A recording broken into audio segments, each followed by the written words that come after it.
Minnesota's 3rd congressional district was for decades solidly Republican. But that has changed in presidential races and for Congress. CD3 in recent years has gone blue. Congressman Dean Phillips is the Democrat who represents CD3, and he joins us now. Thanks so much for coming in. Great to be back in studio. All right. I know, isn't it? It's very good. Want to ask you about the New York Times citing you as one of the members of Congress who had traded in stocks that could present a potential conflict of interest. And I'm glad they did that because I think it's important transparency. People who know me know that my mission in Congress is to expose corruption. I serve on the Ethics Committee, in fact, and that's why I put all my money in a blind trust, one of only 10 members of Congress to do so.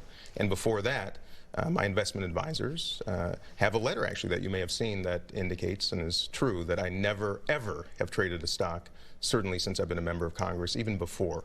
I take that really seriously. The investment advisors traded it. Of course, as most Americans and their families do. Of course, I do not know what I own. I don't know what I bought, what I sold.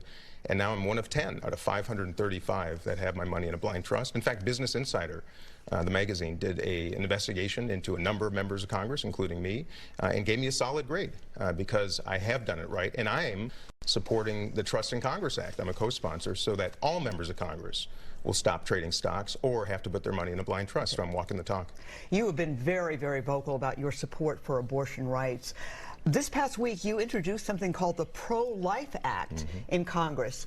How does that fit with your support for abortion rights? I think we're trying to change the definition. To me, pro-life means investing in families, investing in children, and those who are actually trying to take away women's right to make that terribly difficult choice are doing so under the banner of pro-life. So I'm saying, hey, join me.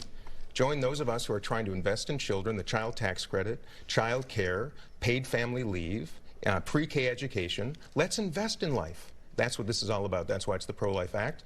I've got a number of wonderful co-sponsors, and I think that's the direction the country should be heading in. If we really support life, let's support kids.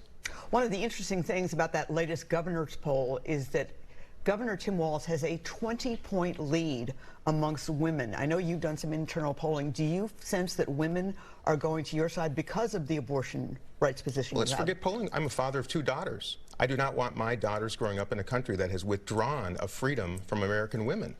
It's nauseating to me. This is the United States of America. I believe in freedom. I believe in liberty. And I believe that women should make that choice with their health care providers. Why should men be making that choice for women? That's how I feel. And what the polling says, but that is my conviction. Okay, you also have introduced the Pathways to Policing bill, which is along with a number of other bipartisan representatives, and that is an effort to recruit new police officers, which obviously we're not the only people who are having trouble recruiting police officers here in Minnesota. Right, crime's a problem. It's a problem here. It's a problem in Democratic states, Republican states. And I'm not a professional in crime prevention. My opponent's not a professional in crime prevention. Police chiefs are. And that's why I convene them every quarter. We're working on a comprehensive plan right now. I do ride-alongs all the time when I'm back in the district, sitting in police officers' cars throughout the 3rd District, and I listen. It's really clear what we have to do. Repopulate police departments. Raise the esteem of policing and law enforcement. That's what my bill does. Repopulates, raises the esteem. We also have to start investing in the communities in which young people, juveniles, are going on the wrong track. And if we really want to solve the problem, not just throw stones and criticize, we have to do so appropriately, expeditiously, and together.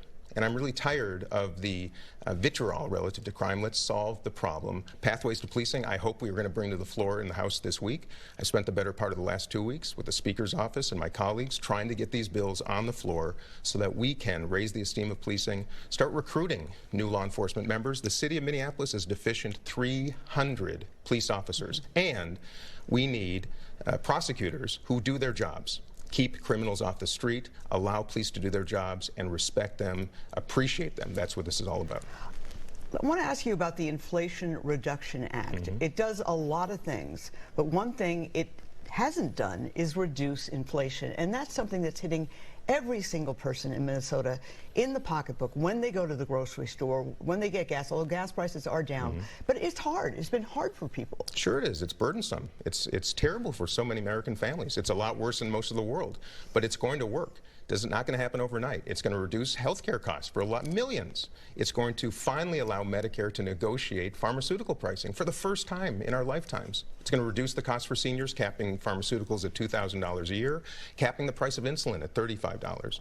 It's also going to reduce the United States federal deficit by $300 billion. But so what it's about going to reduce groceries? Groceries, there's very little we can do until supply chains catch up. And just quickly, you created quite a stir by saying that you believe that Joe Biden shouldn't run again.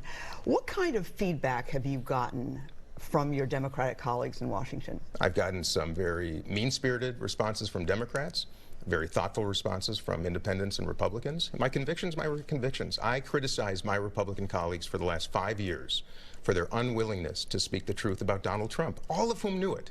So I'm saying my truth, which is Joe Biden, by the way, has done a fabulous job being a bridge. That was his promise, to be a voice of decency, integrity, competency, and he's done so. But I also believe it's time for some generational diversity. That's my conviction, and frankly, I don't care what people think. Okay.